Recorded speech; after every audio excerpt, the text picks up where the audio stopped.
Ouvrez rapidement vos Bibles avec moi dans le livre de Genèse. Alléluia. Genèse chapitre 1. Je disais qu'il y a 3 choses que nous allons voir. Il dit, ô toi terre, écoute la parole de l'Éternel. Et j'ai dit que si la terre doit écouter la parole de l'Éternel, la parole de l'Éternel doit venir à elle. Alors la première chose que nous avons déjà considérée, ce sont les vases qui peuvent porter la parole de Dieu à la terre. Et j'ai dit que la deuxième chose que nous allons considérer, ce sont les systèmes de ce monde.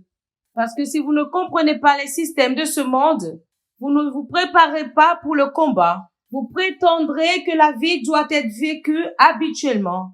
Et vous deviendrez une habitude. Et même si vous n'êtes pas cela, vous pouvez quitter ce règne et réaliser le jour de votre départ que la terre n'était pas ce que vous avez pensé qu'elle était. Vous réaliserez que cette plateforme appelée la terre vous a été donnée en tant qu'un endroit d'investissement pour le monde à venir. Et toute activité qui sont dans ce règne, c'est pour vous aider à maximiser cet investissement ou pour perdre cet investissement. Mais malheureusement, c'est le jour de votre départ que vous réaliserez qu'il y a un autre monde et un autre règne et une autre vie, à part cette vie que vous vivez ici. Alors, il est très important de comprendre les systèmes de ce monde. Et alors, finalement, j'ai dit que nous allons traiter les problèmes qui militent contre nos prospérités de ce côté du monde. Parce qu'il y a des facteurs qui militent et qui combattent notre avancement dans ce règne. Le démoniaque et leurs aspects, les choses comme les maladies, la pauvreté, toutes ces choses combattent la qualité de notre existence. Et c'est ce que nous allons traiter après. Alors très rapidement maintenant, nous allons traiter des choses qui constituent notre vie dans ce cadre de référence. Parce que si nous ne connaissons pas cela, nous serons désavantagés. Il dit, mon peuple périt par cause du manque de puissance, non de l'absence de l'existence de Dieu. Mon peuple périt par manque de connaissance. Beaucoup de personnes marchent dans les endroits et prétendent que ce sont des rassemblements sociaux. Et leurs âmes sont négociées et ils ne sont jamais au courant. J'ai prêché sur des campus partout dans cette nation. Beaucoup de vierges avec de grandes destinées. Elles marchent sur les campus et en 3 mois, elles sont déflorées. Et la faveur de leur destinée s'évapore de leur vie. Et la vie devient un débattement parce qu'elles ont pensé que c'était l'université. Elles ne savent pas que c'est un lieu de marché pour les esprits. Beaucoup de personnes vont au marché pour les transactions. Ils ne savent pas que c'est un marché d'esprits. Parce que les esprits ont existé ici avant que nous ne venions. Nous sommes venus en fait dans la piscine des êtres esprits. Alors ce que la sagesse vous enseigne, c'est le gain de la fraternité. Vous maîtrisez comment fraterniser avec les esprits et vous gouvernez dans les affaires de la vie.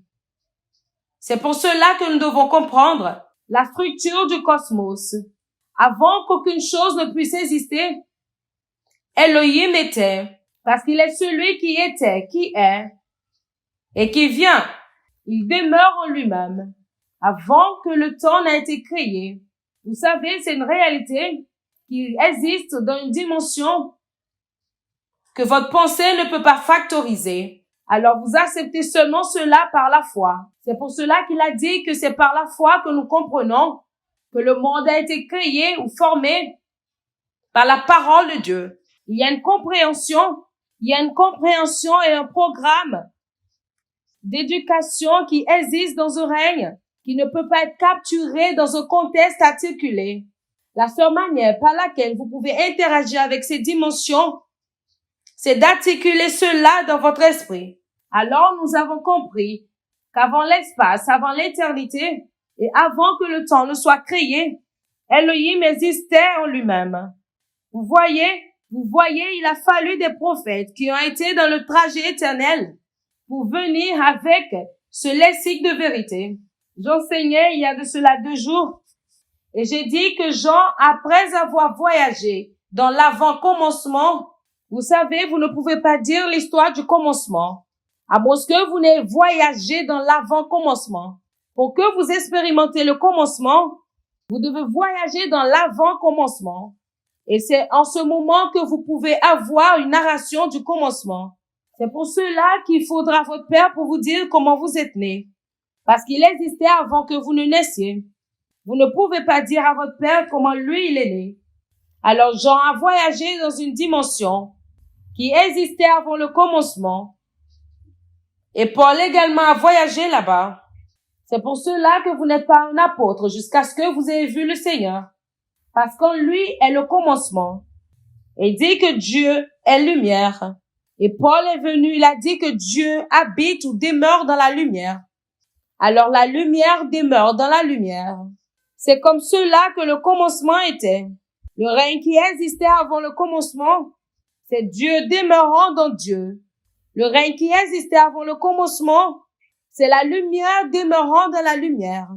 Le règne qui existait avant le commencement, c'est la vie vivant dans la vie, là où il n'y a pas de mort. C'est le règne de Yahvé Elohim. Et lorsqu'il a vécu dans ce contexte pour les saisons qui étaient séparées du temps, il s'est parlé à lui-même. Et il a vu le besoin d'apporter un autre règne en dehors de lui-même.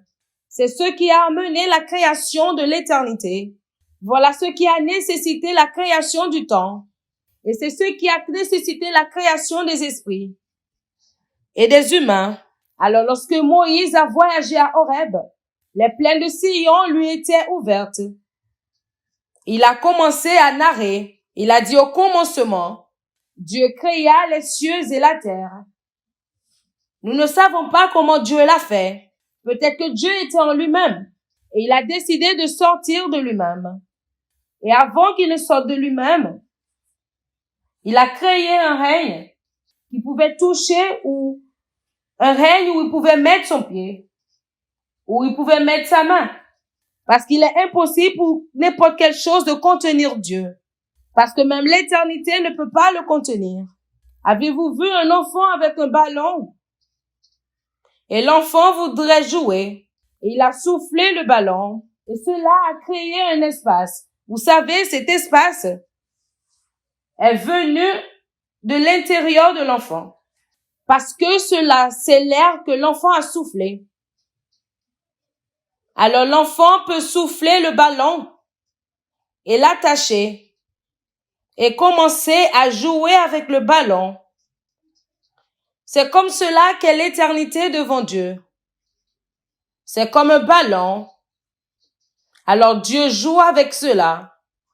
Alors lorsque Dieu voudrait peut-être s'amuser, vous savez, les 24 vieillards ont dit, toutes les choses ont été créées pour ton plaisir.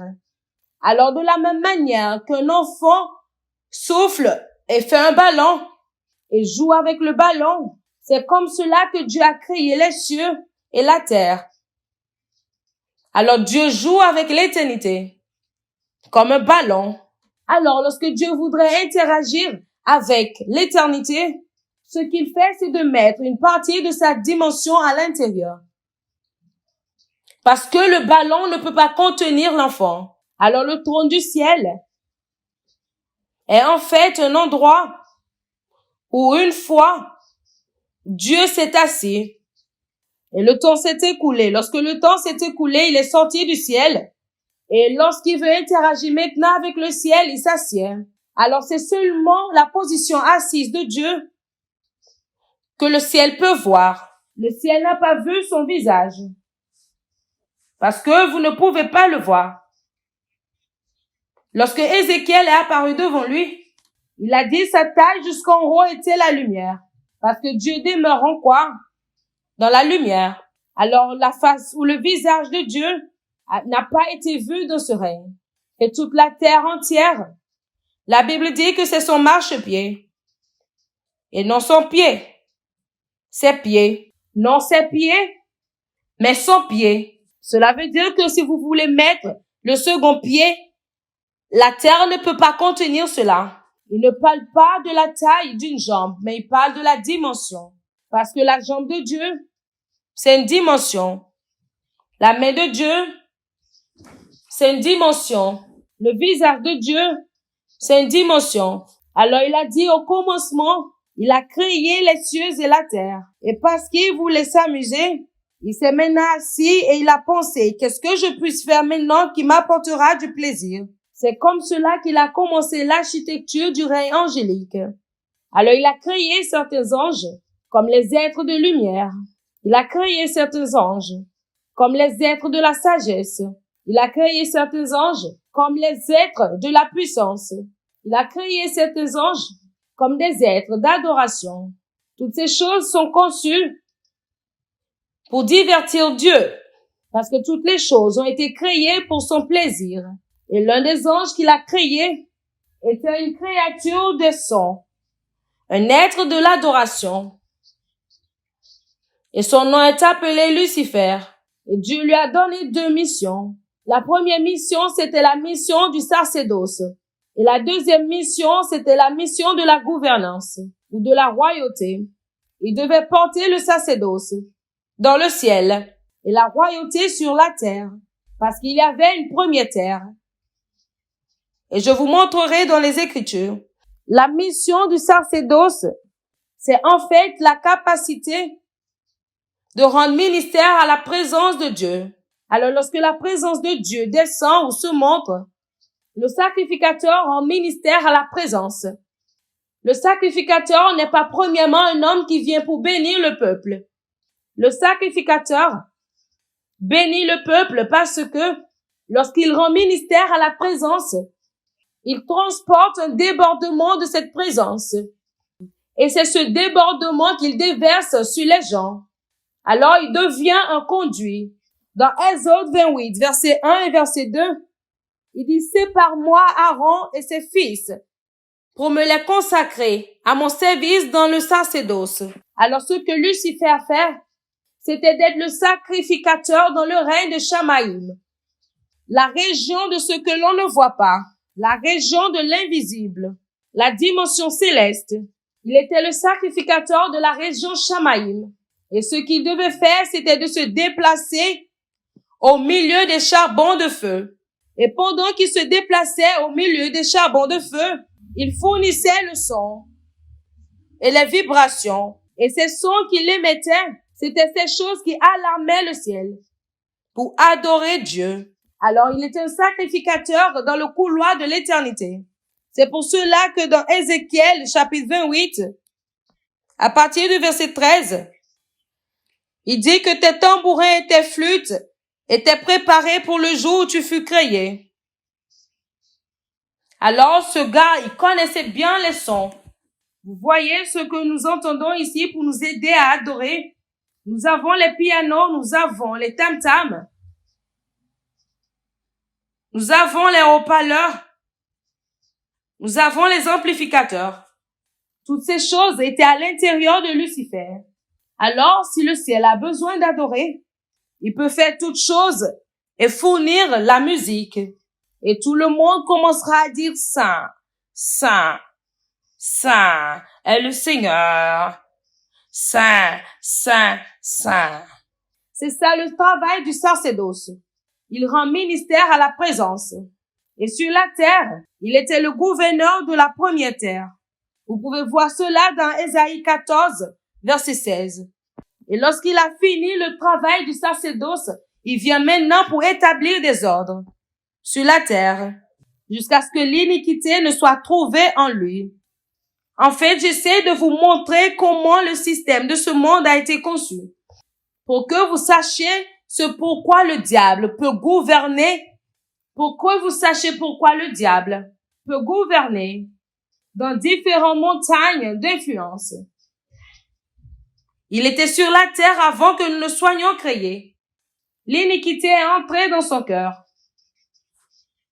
Et pendant que je prends le temps pour vous montrer ceci, c'est parce que la présidence du mal émanait de lui. Et toute personne qui prend ce chemin finira comme lui. Ce n'est pas une tentative pour glorifier un ange. Parce que celui dont je parle, ce n'est pas le diable, c'était Lucifer, l'ange de lumière. Mais ce n'est même pas dans l'intention d'exalter un ange. Je vous montre là où un homme peut se rendre et peut encore tomber. lorsqu'ils suivent le même chemin de rébellion, alors vous pouvez être le président et cette ascension devient une raison pour votre chute. Vous pouvez être un gouverneur et cela sera la raison pour votre chute. Vous pouvez être juste en train de servir Dieu jusqu'au jour où vous devenez un millionnaire et les millions deviennent la raison pour votre chute. Est-ce que ça veut dire que Dieu ne bénit pas les hommes? Non. Dieu bénit les hommes, mais les bénédictions de Dieu sont proportionnelles à la connaissance de Dieu qu'ils ont. Je souhaite à tous égards que tu prospères et sois en bonne santé, comme prospère l'état de ton âme. Si vous avez le pouvoir, au-delà de combien vous connaissez Dieu, ce pouvoir vous gouvernera.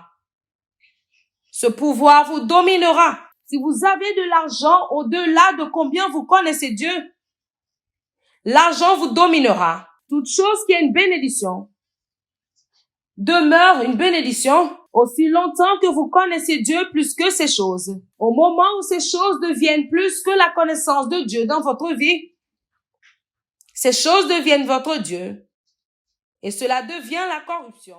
Ouvrez rapidement vos Bibles avec moi dans le livre de Genèse. Alléluia.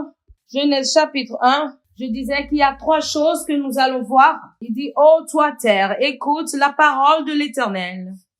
Et j'ai dit que si la terre doit écouter la parole de l'Éternel doit venir à elle. Alors la première chose que nous avons déjà considérée, ce sont les vases qui peuvent porter la parole de Dieu à la terre. Et j'ai dit que la deuxième chose que nous allons considérer, ce sont les systèmes de ce monde. Parce que si vous ne comprenez pas les systèmes de ce monde, vous ne vous préparez pas pour le combat. Vous prétendrez que la vie doit être vécue habituellement.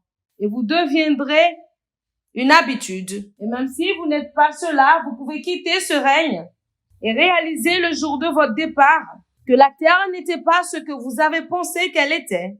Vous réaliserez que cette plateforme appelée la terre vous a été donnée en tant qu'un endroit d'investissement pour le monde à venir. Et toute activité qui sont dans ce règne, c'est pour vous aider à maximiser cet investissement ou pour perdre cet investissement. Mais malheureusement, c'est le jour de votre départ que vous réaliserez qu'il y a un autre monde, un autre règne et une autre vie, à part cette vie que vous vivez ici.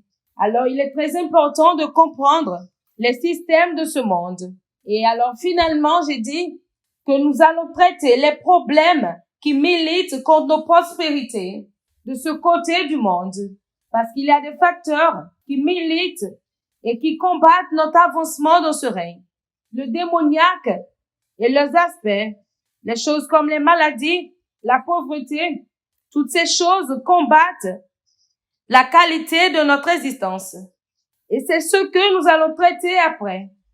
Alors très rapidement maintenant, nous allons traiter les choses qui constituent notre vie dans ce cadre de référence. Parce que si nous ne connaissons pas cela, nous serons désavantagés. Il dit, mon peuple périt par cause du manque de puissance, non de l'absence de l'existence de Dieu. Mon peuple périt par manque de connaissance.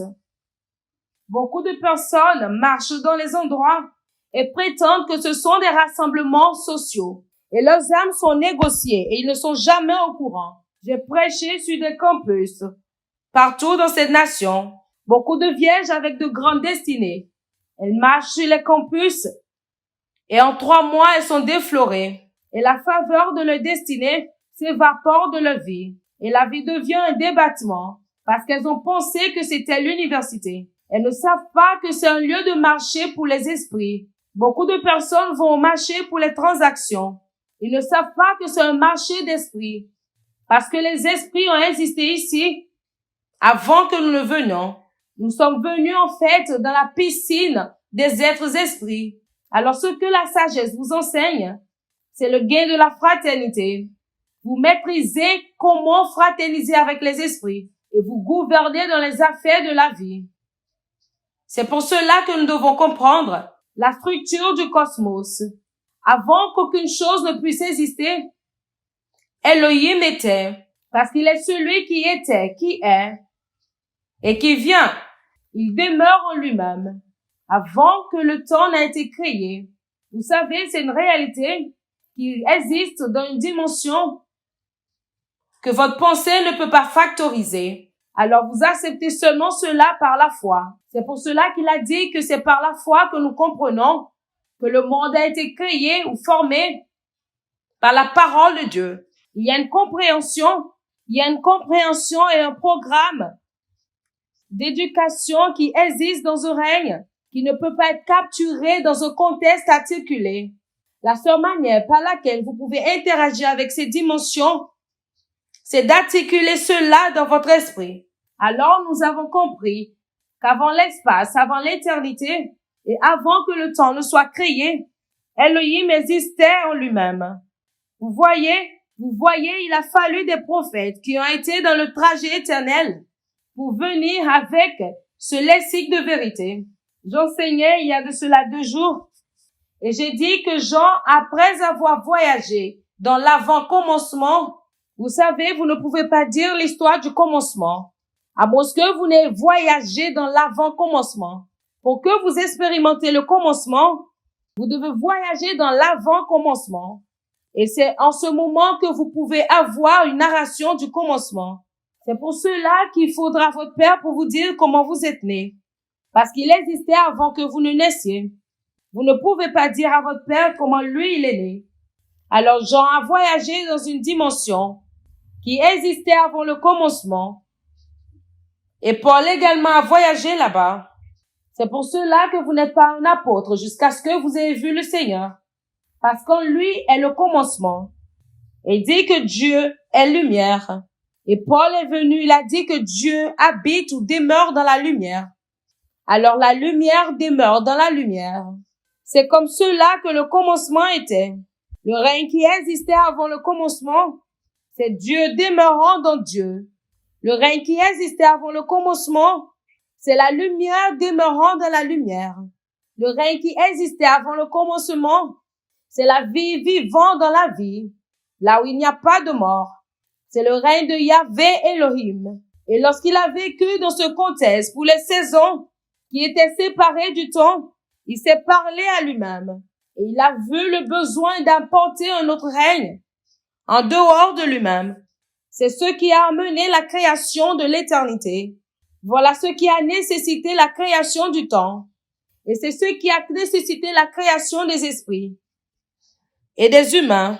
Alors lorsque Moïse a voyagé à Horeb, les plaines de Sion lui étaient ouvertes. Il a commencé à narrer. Il a dit au commencement, Dieu créa les cieux et la terre. Nous ne savons pas comment Dieu l'a fait.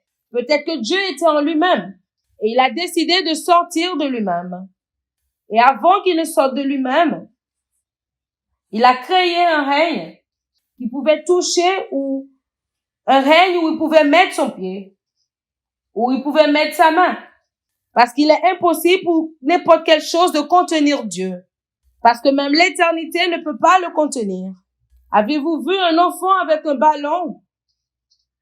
Et l'enfant voudrait jouer. Et il a soufflé le ballon. Et cela a créé un espace. Vous savez, cet espace est venu de l'intérieur de l'enfant. Parce que cela, c'est l'air que l'enfant a soufflé. Alors l'enfant peut souffler le ballon et l'attacher et commencer à jouer avec le ballon. C'est comme cela qu'est l'éternité devant Dieu.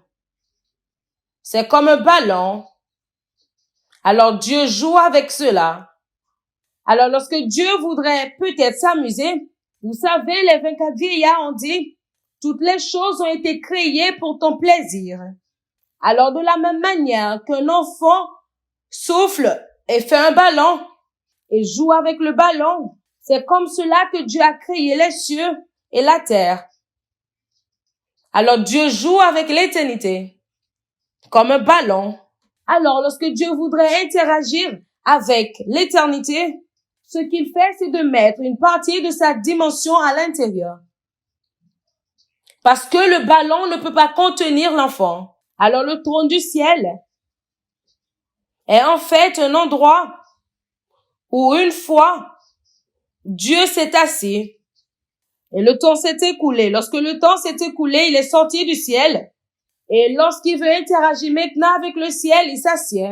Alors c'est seulement la position assise de Dieu que le ciel peut voir. Le ciel n'a pas vu son visage parce que vous ne pouvez pas le voir. Lorsque Ézéchiel est apparu devant lui, il a dit sa taille jusqu'en haut était la lumière. Parce que Dieu demeure en quoi? Dans la lumière. Alors la face ou le visage de Dieu n'a pas été vu dans ce règne. Et toute la terre entière, la Bible dit que c'est son marchepied. Et non son pied. Ses pieds. Non ses pieds, mais son pied. Cela veut dire que si vous voulez mettre le second pied, la terre ne peut pas contenir cela. Il ne parle pas de la taille d'une jambe, mais il parle de la dimension. Parce que la jambe de Dieu, c'est une dimension. La main de Dieu, c'est une dimension. Le visage de Dieu, c'est une dimension. Alors il a dit au commencement, il a créé les cieux et la terre. Et parce qu'il voulait s'amuser, il s'est maintenant assis et il a pensé, qu'est-ce que je puisse faire maintenant qui m'apportera du plaisir? C'est comme cela qu'il a commencé l'architecture du règne angélique. Alors il a créé certains anges comme les êtres de lumière. Il a créé certains anges comme les êtres de la sagesse. Il a créé certains anges comme les êtres de la puissance. Il a créé certains anges comme des êtres d'adoration. Toutes ces choses sont conçues pour divertir Dieu, parce que toutes les choses ont été créées pour son plaisir. Et l'un des anges qu'il a créé était une créature de son, un être de l'adoration. Et son nom est appelé Lucifer. Et Dieu lui a donné 2 missions. La première mission, c'était la mission du sacerdoce. Et la deuxième mission, c'était la mission de la gouvernance ou de la royauté. Il devait porter le sacerdoce dans le ciel et la royauté sur la terre, parce qu'il y avait une première terre. Et je vous montrerai dans les Écritures. La mission du sacerdoce, c'est en fait la capacité de rendre ministère à la présence de Dieu. Alors lorsque la présence de Dieu descend ou se montre, le sacrificateur rend ministère à la présence. Le sacrificateur n'est pas premièrement un homme qui vient pour bénir le peuple. Le sacrificateur bénit le peuple parce que lorsqu'il rend ministère à la présence, il transporte un débordement de cette présence. Et c'est ce débordement qu'il déverse sur les gens. Alors il devient un conduit. Dans Exode 28, verset 1 et verset 2, il dit, sépare-moi Aaron et ses fils pour me les consacrer à mon service dans le sacerdoce. Alors ce que Lucifer a fait, c'était d'être le sacrificateur dans le règne de Shamaïm, la région de ce que l'on ne voit pas, la région de l'invisible, la dimension céleste. Il était le sacrificateur de la région Shamaïm. Et ce qu'il devait faire, c'était de se déplacer au milieu des charbons de feu.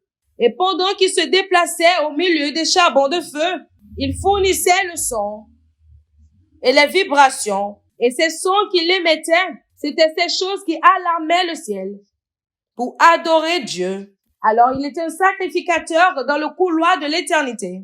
C'est pour cela que dans Ézéchiel, chapitre 28, à partir du verset 13, il dit que tes tambourins et tes flûtes étaient préparés pour le jour où tu fus créé. Alors, ce gars, il connaissait bien les sons.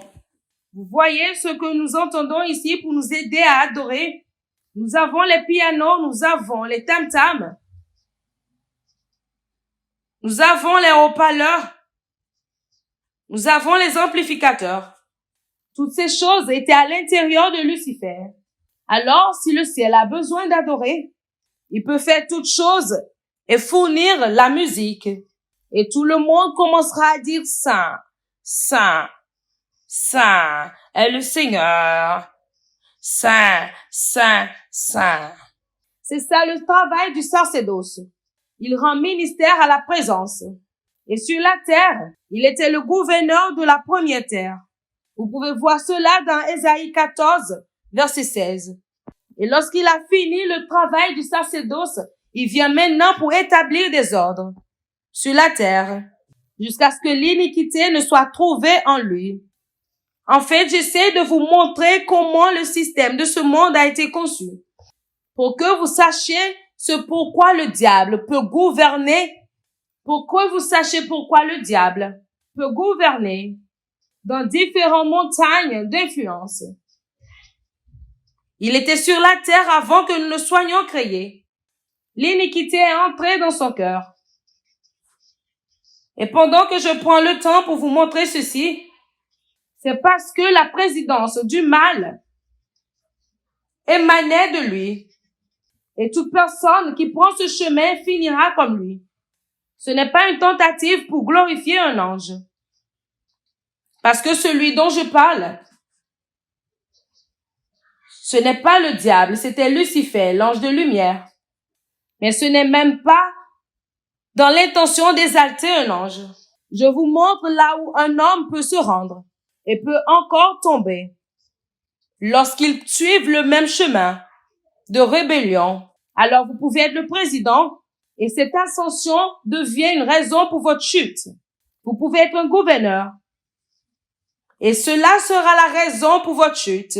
Vous pouvez être juste en train de servir Dieu jusqu'au jour où vous devenez un millionnaire et les millions deviennent la raison pour votre chute. Est-ce que ça veut dire que Dieu ne bénit pas les hommes? Non. Dieu bénit les hommes, mais les bénédictions de Dieu sont proportionnelles à la connaissance de Dieu qu'ils ont. Je souhaite à tous égards que tu prospères et sois en bonne santé, comme prospère l'état de ton âme. Si vous avez le pouvoir, au-delà de combien vous connaissez Dieu, ce pouvoir vous gouvernera. Ce pouvoir vous dominera. Si vous avez de l'argent au-delà de combien vous connaissez Dieu, l'argent vous dominera. Toute chose qui est une bénédiction demeure une bénédiction aussi longtemps que vous connaissez Dieu plus que ces choses. Au moment où ces choses deviennent plus que la connaissance de Dieu dans votre vie, ces choses deviennent votre Dieu. Et cela devient la corruption. Beaucoup à dire, peuple de Dieu, sur les symboles dans les rêves. Alors regardons quelques symboles. Et je vous montrerai quelques symboles dans les Écritures. Nous allons également voir Gédéon dans Juge. Mais allons d'abord dans Genèse. Genèse chapitre 37. Nous lisons à partir du verset 5. Joseph eut un songe et il le raconta à ses frères, qui le haïrent encore davantage. Il leur dit, écoutez donc ce songe que j'ai eu. Nous étions à lier des gerbes au milieu des champs. Alors cela parle de l'agriculture.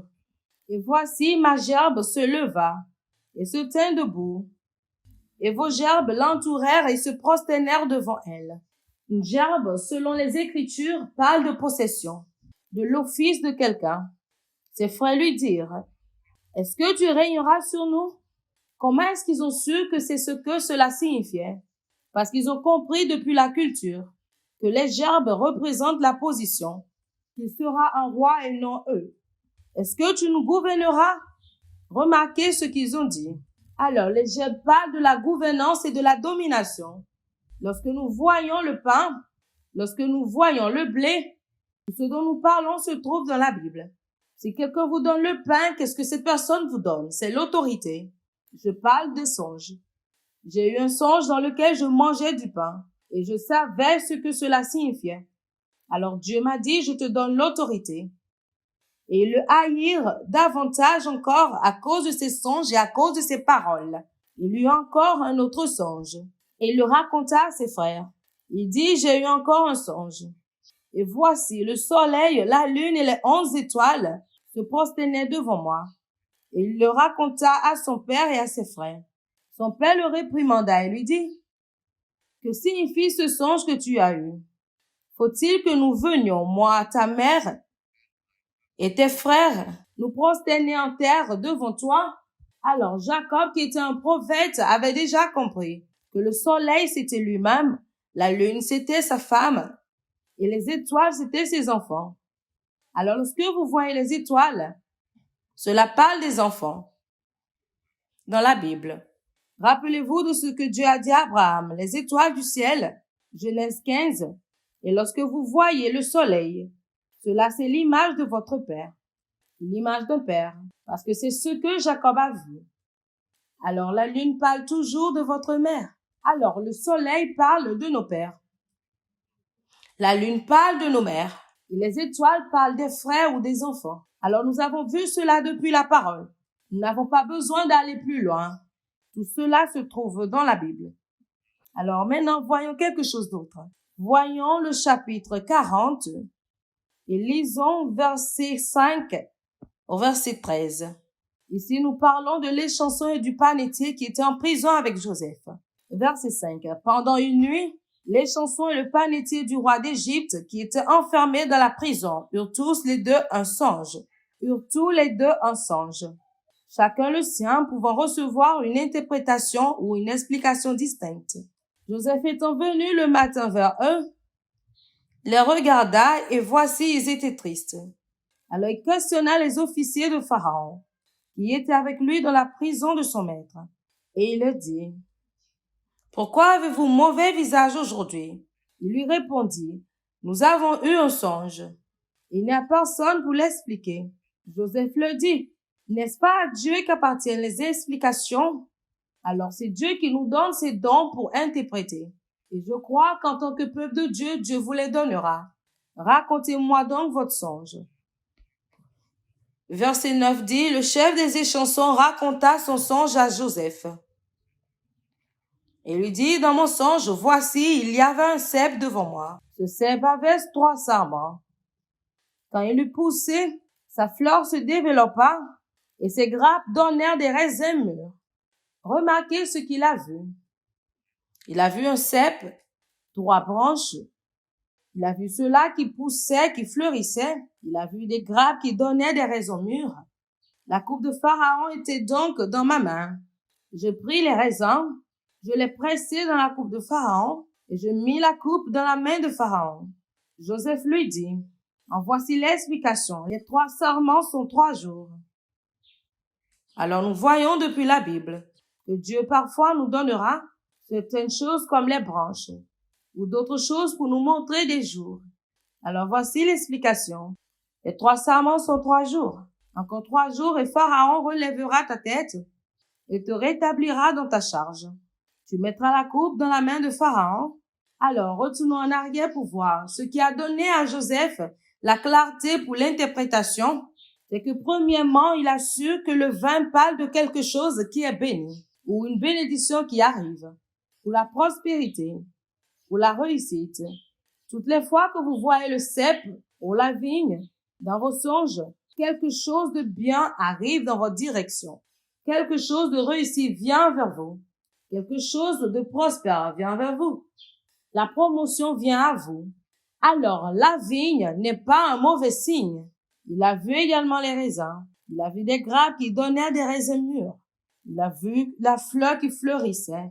Alors, il a su immédiatement que la vigne parle de la prospérité, la bénédiction, la promotion, les bénédictions de Dieu, etc. Et les raisins dans la Bible sont toujours symboles d'abondance. Abondance. Jésus a dit, je suis le cep, vous êtes les sarments. Alors cela parle toujours de l'Église, la bénédiction de l'Éternel, la présence de l'Éternel. Alors, toutes les fois que vous voyez manger des raisins, réveillez-vous et réjouissez-vous. D'accord? Maintenant, l'autre homme est venu à lui, lisons verset 16. Le chef des panetiers, voyant que Joseph avait donné une explication favorable, dit, voici, il y avait aussi dans mon songe 3 corbeilles de pain blanc sur ma tête. Dans la corbeille la plus élevée, il y avait pour Pharaon des mets de toute espèce, cuits au four, et les oiseaux les mangeaient dans la corbeille au-dessus de ma tête. Joseph répondit et dit, en voici l'explication. Encore, les 3 corbeilles sont 3 jours. Alors parfois, nous verrons 3 paniers, 3 branches, ou bien d'autres choses. Dieu nous montre seulement les jours. Encore 3 jours et Pharaon enlèvera ta tête de dessus toi, te fera pendre en bois. Alors comment est-ce qu'il a compris cela? Et les oiseaux mangeront ta chair. Wow! Alors qu'est-ce qui a amené Joseph à dire que cet homme serait pendu? Regardez ce qu'il a dit. Le monsieur a dit, j'ai vu dans la corbeille la plus élevée. Alors, il a vu les corbeilles sur sa tête. Il n'a pas vu les corbeilles dans sa main. Et il a vu comment les oiseaux ont mangé dans la corbeille qui était au-dessus de sa tête. Il a perdu tout ce qui était dans la corbeille. Et l'explication est très claire. Alors, si vous l'avez eu sur votre tête, cela veut dire que c'est une tragédie qui vient vers vous. Parce que la tête parle de l'autorité, de la position. Alors la tête, c'est sa position et les oiseaux qui mangeaient ce qui était dans la corbeille. Et l'interprétation ou l'explication, c'est qu'il devait mourir. Il sera pendu. Alors ceci est vraiment un peu difficile à expliquer ou interpréter, mais c'est pour cela que nous avons besoin du Saint-Esprit. C'est pour cela que nous devons dire, Seigneur, qu'est-ce que ceci signifie? Alors, voyons maintenant une partie très intéressante dans Juge, chapitre 7. Et j'aimerais qu'aujourd'hui qu'on parle plus de ceci en profondeur. Et je vous dirai les choses que j'ai vues se produire dans ma vie et dans la vie d'autres personnes. Mais voyons Juge, chapitre 7, verset 13 d'abord. Gédéon arriva et voici un homme racontait à son camarade un songe. Il disait, j'ai eu un songe et voici un gâteau de pain d'orge roulait dans le camp de Madian. Il est venu heurter jusqu'à la tente et elle est tombée. Il a retourné son dessus-dessous et elle a été renversée. Son camarade répondit et dit, ce n'est pas autre que l'épée de Gédéon, fils de Joas, homme d'Israël. Dieu a livré en ses mains Madian et tout le camp. Alors ici, le pain parle de la victoire. À chaque fois que nous voyons le pain, cela parle de l'abondance et de la victoire. Lorsque Gédéon eut entendu le récit du songe et son explication, son camarade répondit et dit, ce n'est pas autre chose que l'épée de Gédéon, fils de Joas, homme d'Israël. Dieu a livré en ses mains Madian et tout le camp. Alors, toutes les fois où nous rêvons de pain, de raisin, l'huile, de l'eau, toutes ces choses sont bonnes. C'est toujours bon. Alors, les bonnes choses. Et c'est très important. Quelles sont les émotions que vous sentez après avoir rêvé? Alors, laissez-moi vous dire quelque chose. Avant que je ne commence à tenir les croisades, j'avais des songes après songes, après songes. Et je me vois m'envoler au-dessus des champs et des domaines très beaux. Et cela m'est arrivé pendant des mois. Et je vois que je m'envole sur des domaines très beaux et toujours à des altitudes élevées. Dans l'espace de mois, la croisade a commencé et j'ai vu des gens qui regardaient en haut. Lorsque je m'envolais, les gens regardaient. Lorsqu'ils regardent ça, c'est l'adoration. Et j'ai vu cela se produire plusieurs fois. Alors, après cela, j'ai commencé à me voir dans les jets, comme les avions de 7x7. Et je ne savais même pas ce que l'avion représentait. Alors, qu'est-ce qu'un avion représente? Le ministère. N'est-ce pas extraordinaire? C'est le ministère. L'avion représente également, pas seulement le ministère, mais également les entreprises, les sociétés. Et la taille de l'avion vous dira la taille du ministère ou la taille d'une compagnie ou d'une société. Maintenant, je n'oublierai jamais ces jours-là où Dieu me montrera que je m'envolerai par moi-même sur des terres très belles. Mais dans le jet privé, je m'envole avec des personnes. Et littéralement, ce sont des mois plus tard que notre ministère a commencé à croître rapidement. Et les croisades ont commencé. Et maintenant, j'ai rassemblé tout ensemble. Que l'avion, ou bien d'abord le vol, premièrement, cela veut dire que Dieu vous amènera sur des lieux élevés, dans le ministère, ou dans l'esprit.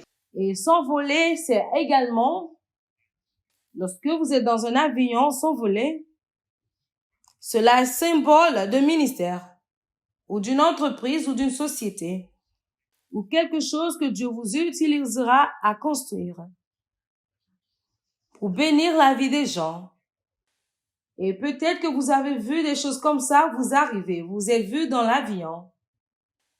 Alors Dieu est en train de vous montrer que vous ferez partir d'un ministère, ou que vous ferez partir d'une société. Alors maintenant, parlons des téléphones. Ceci vous choquera. Nous avons des personnels qui ont quitté le ministère. Et toutefois, lorsque quelqu'un veut quitter, je vais faire un songe où j'essaye de trouver un numéro dans mon téléphone et que je n'arrive pas à trouver. Et ensuite, je vais me réveiller. Et ensuite, je me demande, mais pourquoi je ne peux pas trouver le numéro dans mon téléphone? Pourquoi je ne peux pas les appeler? Je vais essayer de composer le numéro, mais je ne retrouve pas ce numéro. Et en l'espace de quelques jours, ces personnes quitteront le ministère. Ce n'est pas étrange, Dieu nous parle. Alors maintenant, je peux vous dire que lorsque je fais un songe et que dans ce songe, j'essaie de composer le numéro de quelqu'un et que je ne vois pas ce numéro, je peux vous dire que ces personnes doivent partir. Et en un court moment, ces personnes partent vraiment. Ou bien quelque chose se produit. Ils décident de ne plus rester dans le ministère ou quelque chose d'autre. Alors, selon moi, à mon opinion, le téléphone parle de changement. Quelque chose va changer dans un individu que vous avez essayé d'appeler. Alors, ceci, je l'ai entendu de certaines personnes. Des personnes vraiment que je considère et je pense que c'est vrai. Lorsque vous voyez qu'il y a des gens qui tombent, les gens qui tombent ou qui chancellent dans les songes, ça veut dire que quelque chose dans leur vie est sur le point de perdre contrôle. Et je pense que c'est vrai. Alors, si vous voyez quelqu'un qui tombe dans un songe, cela veut dire que cette personne est sur le point de perdre le contrôle de quelque chose dans sa vie ou d'une personne dans la vie. Et c'est là que je pense qu'on commence à prier pour que Dieu nous montre. Et vous pouvez prier contre cela, que vous n'allez pas perdre le contrôle, mais que vous allez toujours gérer les choses. Alors, qu'en est-il des serpents? Beaucoup de personnes ont vu les serpents dans le songe. Le serpent, cela parle souvent de quelqu'un qui est sur le point de vous accuser, mentir contre vous. Parce que c'est ce que le serpent symbolise dans la Bible. La tromperie.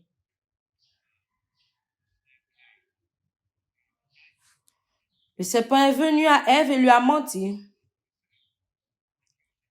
Est-ce que Dieu a vraiment dit cela? Alors il a accusé Dieu lui-même. Alors le serpent parle toujours de l'accusation, du mensonge. Alors vous devez prier contre cela.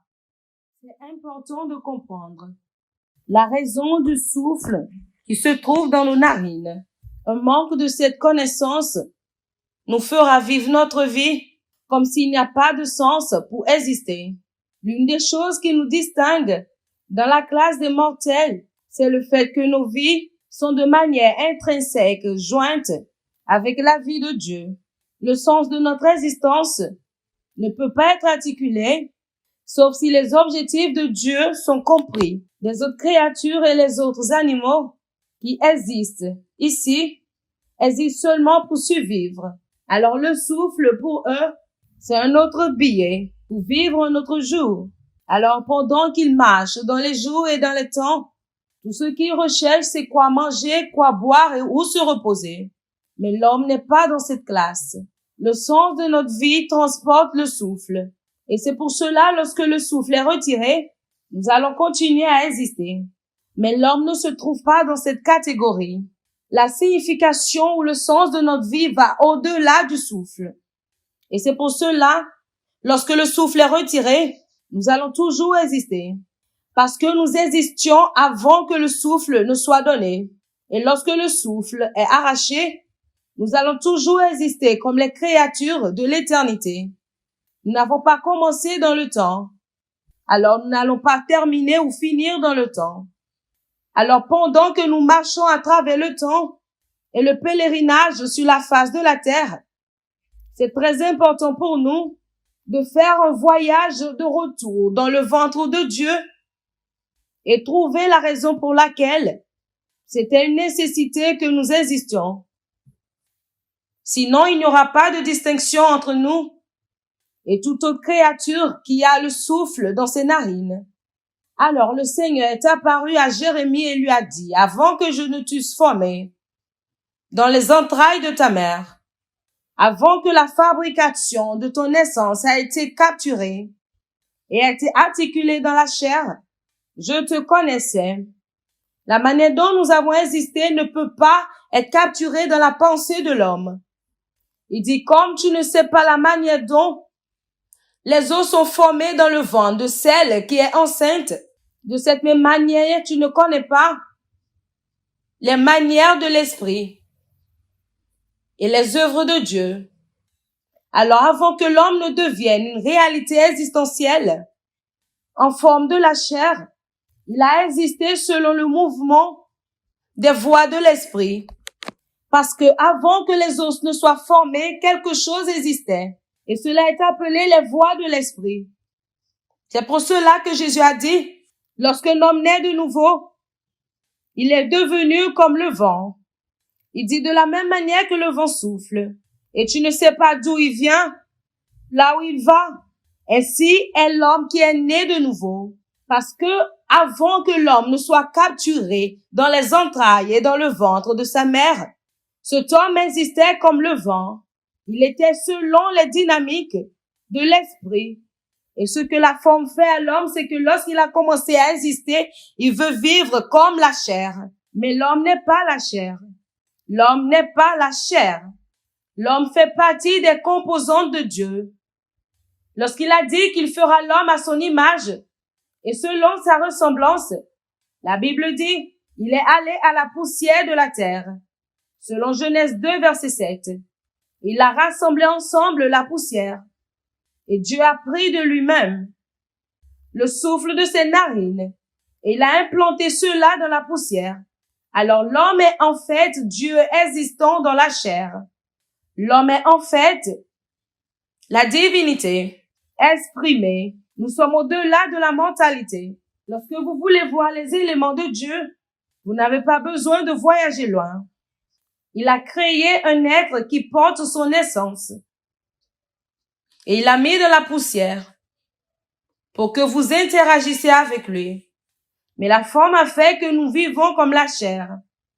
Alors la vie est devenue pour nous ce que nous devons manger et ce que nous devons boire.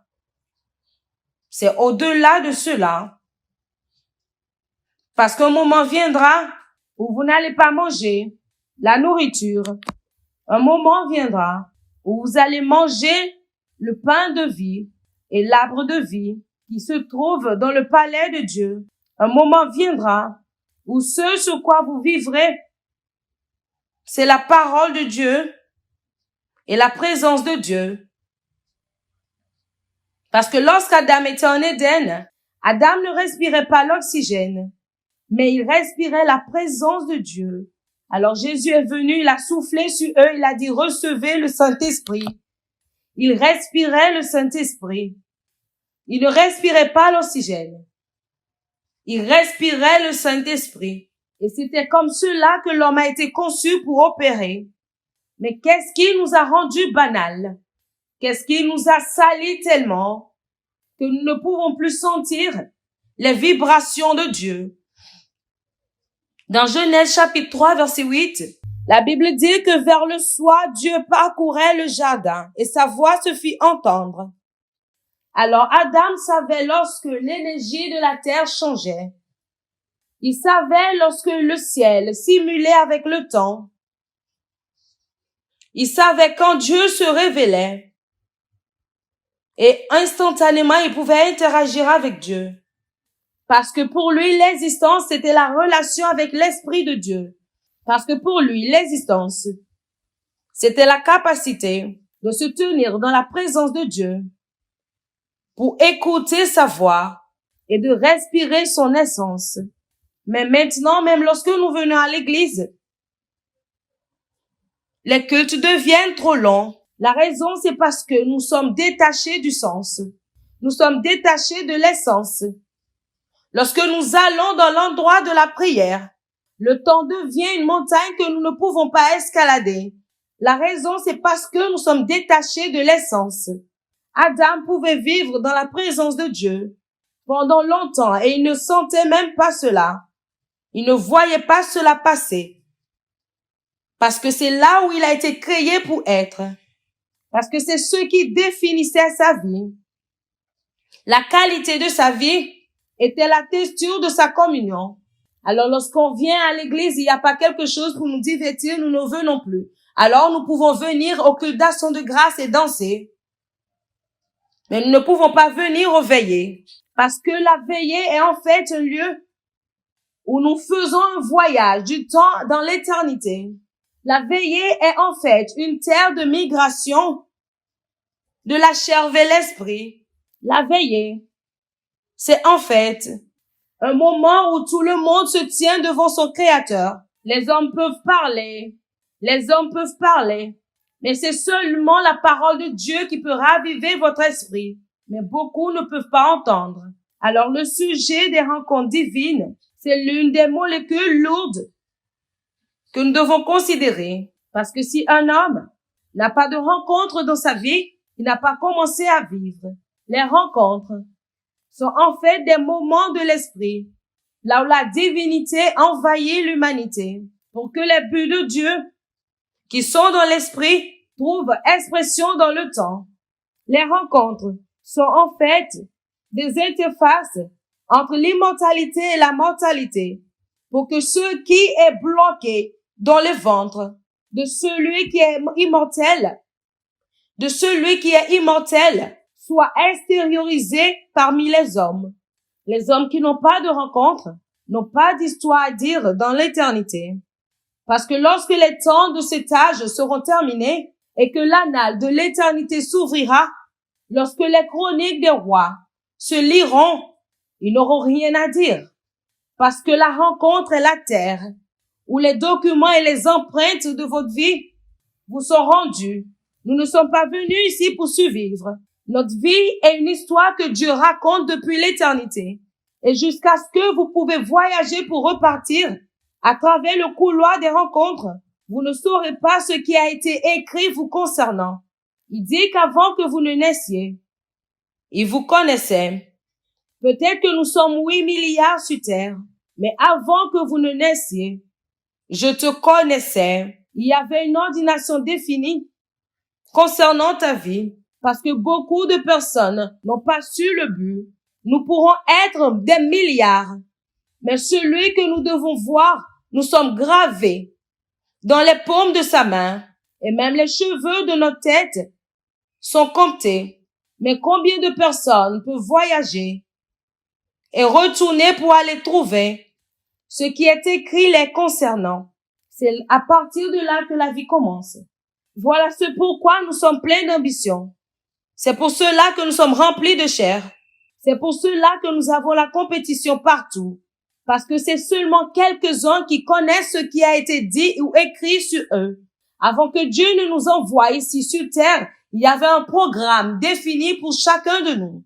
Vous n'avez pas commencé ici. Vous n'êtes pas assis sous votre pasteur aujourd'hui parce que vous vivez dans cette zone. Avant que le temps ne commence, lorsque nous nous alignons dans cette assemblée immortelle, toute personne qui est née de ce ministère a été alignée derrière lui. C'est pour cela que vous voyez dans le temps, et si vous ne faisiez pas partie de cette assemblée, votre cœur ne peut pas être connecté. Les rencontres, elles définissent les objectifs de l'existence. Les rencontres nous apportent la puissance pour vivre selon ce que l'ordination éternelle a dicté. Les rencontres sont en fait les définitions de la vie. Mais j'aimerais que tout le monde soit éveillé à ce qui a été dit concernant chacun de vous. Parce que ce qui vous rend invincible commence lorsque vous pouvez voyager dans l'invisible. Jésus a voyagé sur la surface de la terre. Son objectif, c'était de commencer l'Église. Mais il n'y avait pas de moyen par lequel il pouvait le faire. Parce que les hommes n'ont pas voyagé à travers l'éternité. Il a travaillé avec eux pendant 3 ans. Et son objectif, c'était de bâtir l'ambassade du ciel sur la terre. Parce que la première ambassade qui a été plantée était Éden et cela a été compromis. Et lorsque Éden a été établi, Dieu a amené Éden du règne spirituel. Dans Ézéchiel 28, verset 13, il a dit à Lucifer, tu étais à Éden, la montagne de Dieu. Alors Éden n'était pas un jardin que Dieu a planté dans le temps. Éden était une dimension de l'ambassade de Dieu, dans l'esprit, pour que lorsque vous allez à Éden, vous pouvez interagir avec le ciel et la terre, comme cependant vous êtes au ciel. C'est pour cela que Dieu pouvait se montrer à Éden, pendant qu'il ne se déplaçait pas de son trône. Parce que c'était une simulation entre le ciel et la terre. Et lorsque cet Éden a été compromis, parce que le gouvernement du serpent est entré à Éden, Dieu voulait planter un autre Éden. Et le nom de cet Éden est appelé l'Église. Mais il n'y avait pas d'homme qui pouvait voyager à travers l'esprit. Et Jésus a rassemblé ensemble ses disciples. Il a dit, que disent les hommes que je suis? Le Fils de l'homme je suis. Et les disciples ont pensé que la connaissance spirituelle était fonction de la structure. Vous savez, c'était l'enseignement ou la formation qu'ils avaient reçue. Parce que dans Matthieu 17, verset 2, la Bible dit que quelques jours après, il a pris Pierre, Jacques et Jean sur la montagne. Et pendant qu'il priait, il était transfiguré devant eux. Et la première chose que Pierre a dit, c'est bâtissons 3 tentes ici. Il ne savait pas que cela était en fait un mouvement de l'esprit sur lequel les hommes sages devaient s'aligner. Ils voulaient piéger Dieu et ce n'était pas la voie de l'esprit. Alors lorsque Jésus s'est montré, il a dit, qui est-ce que les hommes disent que je suis? Le Fils de l'homme que je suis. Ils ont commencé à apporter des conclusions depuis l'école des pensées. Ils ont dit, certains disent que tu es Élie. D'autres disent que tu es Jérémie. D'autres disent que tu es Ésaïe. Et d'autres disent que tu es l'un des prophètes. Et évidemment, l'un d'entre eux a voyagé dans le règne de l'esprit pour qu'il soit un monument.